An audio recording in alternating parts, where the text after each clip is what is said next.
استعمال کرتے خوشبو استعمال نہ کرتے تو نبی کے غسل کے دو طریقے ہیں، یہ بھی ہے وہ بھی ہے۔ باقی بچہ کہ آگے جو روایت آ رہی ہے، روایت میں ذکر صرف ہلاب کا ہے، اب طیب عند الغسل اس کا ذکر نہیں ہے۔ روایت سے جو آگے بیان کیا ہے اس سے ایک جز ثابت ہو رہا ہے، دوسرا جز ثابت تو حضرت قطب گنگوئی فرماتے ہیں کہ خوشبو نہانے کے وقت میں چونکہ دیگر روایت سے ثابت ہے، جیسے عائشہ صدیقہ بھی فرماتی ہیں کہ نبی کریم صلی اللہ علیہ وسلم یعنی حجۃ الوداع میں بیر علی میں جو احرام باندھا تو 9 حرم ساتھ سے سب سے ملے، اور ملنے کے بعد نہانے سے پہلے میں نے ان کو خوشبو لگائی اور پھر غسل بھی فرمایا اور پھر احرام باندھا۔ تو اسی میں روایت میں بھی آتا ہے کہ عائشہ صدیقہ فرماتی ہیں کہ نبی کریم صلی اللہ علیہ وسلم نے یعنی خوشبو کو میں نے خود ان کے بدن پر خوشبو میں نے لگائی، تو معلوم ہے کہ خوشبو عند الغسل کیونکہ اپنی جگہ پہ ثابت ہے، اس لیے امام بخاری نے اس کے لیے کوئی روایت ذکر نہیں کی۔ تو بہرحال یہ 3-4 اقوال ہے، کوئی کہتا ہے وہم ہے، کوئی کہتا ہے جلاب ہے، کوئی کہتا ہے کہ ان دو کو جمع کیا یعنی بقاء الاثر کی وجہ سے، کوئی کہتا ہے ہلاب جو ہے وہ اسارۃ البذور ہے، بیجوں کا شیرہ ہے، لیکن قطب گنگوئی فرماتے ہیں ہلاب بابا یہ تو میلب ہے۔ میلب مانا وہی یعنی جو اتنا بڑا برتن ہوتا ہے جس میں ایک اونٹنی کی یعنی دودھ نکالنے کی مقدار اس میں آ سکے، مقدار الحلبہ ایک وقت کا دودھ اس میں آ سکے، یہ ہے ہلاب۔ اور اس کی توجیہ تطبیق کی اس طرح تشریح فرمائی کہ کبھی بدایت پہلے ہلاب کرتے منع خالص پانی سے نہاتے، اور کبھی خوشبو سے کو استعمال پہلے کرتے یعنی ختمی کے ساتھ خوشبو ملا کر کے سر دھو دیا کرتے۔ اب وہ روایت آ رہی حدثنا محمد مصنع قال ابو عاصم، ابو عاصم یہ وہی ہے ضحاک بن مخلد ابو عاصم نبیل، یہ حنظلہ سے بیان کرتے، وہ قاسم سے بیان کرتے، عائشہ صدیقہ سے قالت کان النبی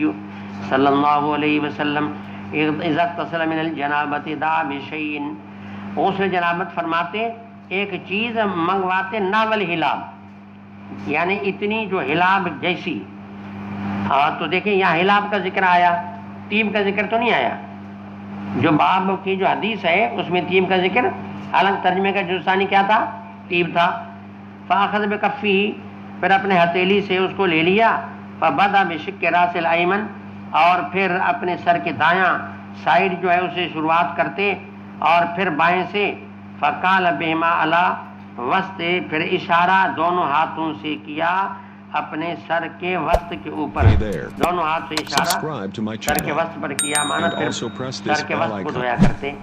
پہلے دائیں سائیڈ کو دھوتے پھر بائیں کو دھوتے، پھر راوی نے دونوں ہاتھوں سے اشارہ سنٹر پہ کیا یعنی پھر جو ہے اخیر میں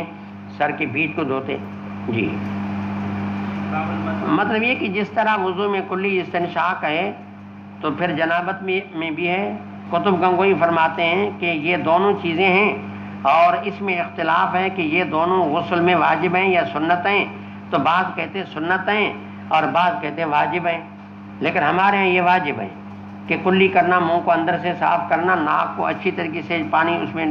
پہنچانا یہ ضروری ہے، نہیں ہوگا تو غسل نہیں اترے گا۔ تو بہرحال امام بخاری کا بھی یہ غرض ہے کہ جنابت میں یہ دونوں چیزیں ہیں، پھر واجب ہیں یا سنت ہیں وہ الگ بات ہے۔ جی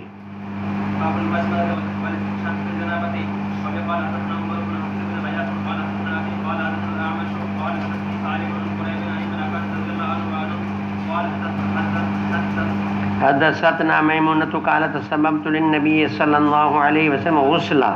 فافرغ بیمینہ علی یساری، دائیں ہاتھ سے پانی ڈال دیا بائیں کے اوپر،